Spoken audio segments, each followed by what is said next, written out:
तानाशाही। अरे ओ महारानियों, यहाँ तुम्हारे महलों की तरह नौकर नहीं है, काम कर लो। शांति की ये रोबदार आवाज़ सुनकर उसकी दोनों देवरानियाँ आशा और सुनीता अंदर तक कांप जाती थी। जरा सी फुर्सत के पल भी वो दोनों एक दूसरे के साथ नहीं गुजार सकती थी। दोनों के पति कमल और सुशील उनके बड़े भाई रामचरण के साथ एक ही दुकान पर काम करते थे। बात दोनों तरफ एक जैसी थी। जहाँ दुकान पर दोनों भाई अपने बड़े भाई से एक शब्द नहीं बोल सकते थे, और यहाँ घर पर दोनों अपनी सास कम जेठानी से एक शब्द नहीं बोल सकती थी।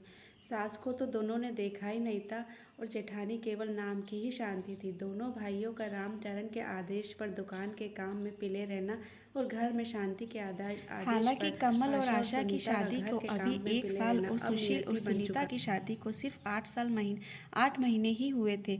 दोनों देवरानियां देर रात को जब घर के काम से निपटती तो अपने हारे थके पतियों से कोई शिकायत नहीं कर पाती थी। लेकिन पतियों को सब पता था, पर वो विवशता से कुछ नहीं कह पाते। दोनों भाई सब कुछ जानते और समझते थे, पर दोनों कुछ नहीं कह पाते थे। माँ बाप के मरने के बाद भाभी ने बड़े भाई को ऐसा काबू में किया कि वो तो ना कुछ देखते थे और ना ही कुछ बोलते थे। घर में सिर्फ शांति भाभी का ही राज था। बड़े भाई के 2 बच्चे थे, एक लड़का और एक लड़की। दोनों भाई अपने उन भतीजे और भतीजी पर जान छिड़कते थे, पर भाभी ने कभी अपने देवरों को नौकरों से ज़्यादा कुछ नहीं समझा। दोनों के दिल में भाभी की कुछ बातें ऐसी चुभती थी, पर एक बात आज भी उनके दिल में नश्तर की तरह चुभी हुई थी, जो कमल और सुशील की शादी से पहले हुई थी। हुआ यूं कि एक दिन तीनों भाई एक साथ खाना खाने बैठे। भाभी ने पहले बड़े भाई को खूब देसी घी में चुपड़ चुपड़ के रोटियां खिलाई, और जब कमल और सुशील खाना खाने बैठे तो देसी घी का डिब्बा एक तरफ रख दिया और डालडा से रोटी चुपड़ चुपड़ कर दोनों भाइयों को खिलाने लगी। ये देखकर कमल ने हिम्मत करके भाभी से कहा, भाभी हमको भी देसी घी से चुपड़ कर रोटी दो ना, बड़े भाई को तो आप देसी घी की रोटी देती हो। इतना सुनते ही शांति भड़क गई और बेलन नचा नचा कर बोली, हाँ तुम्हारा बाप बहुत ज़्यादा जायदाद छोड़ गया है और तुमने बड़े महल खड़े कर दिए हैं, जो तुमको भी देसी घी की चुपड़ी हुई रोटियां चाहिए। पर भाभी, बाप तो हम सभी भाइयों का एक ही था, और अब बड़े भाई ही हमारे पिता है, तो आप ये दुशांत क्यों करती हैं? कमल ने भर्राए हुए गले से कहा। इतना सुनते ही शांति का पारा आसमान पर पहुंच गया और उसने बेलन दूर फेंक कर मारा और रामचरण से चिल्लाती हुई बोली, मेरे बस का नहीं है कि सबका काम भी करूं और ताने भी सुनूं।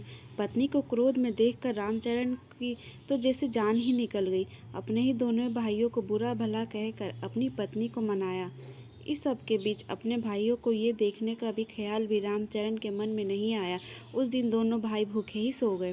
समय बीता और कमल और सुशील दोनों की शादी हो गई, लेकिन हालात जस के तस थे। दोनों भाई अपने दोनों भाइयों को इसलिए घर से नहीं निकालता था कि इनसे अच्छे नौकर उसको कहाँ मिलेंगे, और भाभी को अब 2 अच्छी नौकरानियाँ मिल गई थी। पर कहते हैं कि समय एक सा कभी नहीं रहता। समय बीतता गया और कमल और सुशील के बच्चे हुए। घर छोटा पड़ने का बहाना बनाकर शांति और रामचरण ने दोनों भाइयों को अलग कर दिया। दोनों भाइयों को खाली हाथ घर से निकाल दिया, पर दोनों भाइयों ने अपनी एकता को अटूट रखा और एक ऐसा घर लिया जहां वे दोनों अपने परिवार सहित रहने लगे। भाई के व्यवहार से भी दोनों का मन खट्टा हो गया और दोनों भाइयों ने अलग अलग नौकरी कर ली और सुखपूर्वक अपने परिवार में मगन रहने लगे। शांति खुश थी कि दोनों भाइयों को बिना कुछ दिए सब कुछ उसका हो गया। समय अपनी गति से चल रहा था। एक दिन रामचरण और शांति के बेटे का भी ब्याह हो गया। शांति बड़े अरमानों से अपने बेटे के लिए बहू लेकर आई थी। शादी में बड़े भाई ने अपने पत्नी प्रेम के चलते अपने दोनों छोटे भाई को न्योता नहीं दिया था। इधर कमल और सुशील ने अपने भाई भाभी से रिश्ता तो नहीं तोड़ा था, पर वो रिश्ता अब ऐसा था जैसे बिना खुशबू के फूल।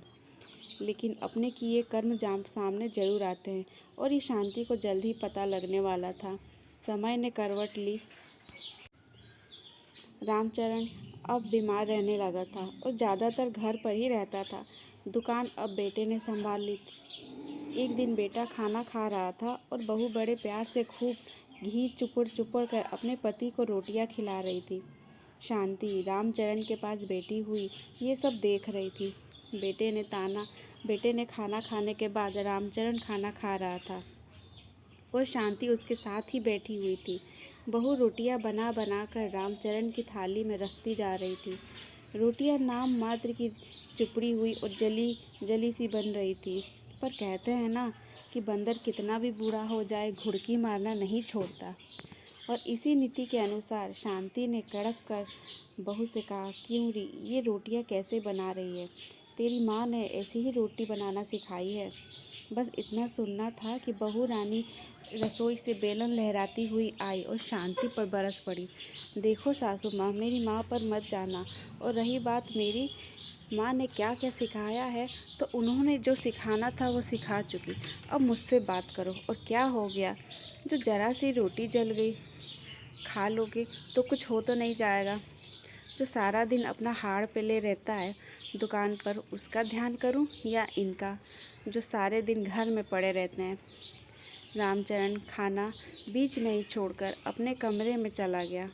दूसरे कमरे में ये सब सुन रहे बेटे को चुप देखकर शांति बस भगवान से यही प्रार्थना कर रही थी कि ये दिन देखने से पहले वो मर क्यों नहीं गई।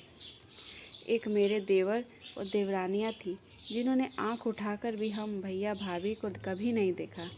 जवाब देने की तो बात बहुत दूर रही, और आज मेरी बहू ही। उस दिन के बाद शांति की आवाज़ तो जैसे चली ही गई। जैसा बहू और बेटा चला रहे थे, उसी तरह ही ज़िंदगी को चलाने का शांति और रामचरण ने समझौता कर लिया। शांति की तानाशाही को अब विराम लग चुका था। शांति अब अपनी देवरानियों के बीच उपहास और दया का पात्र बन गई थी। घड़ी घड़ी पुरानी बातों में खो जाना अब उसकी आदत बन चुकी थी।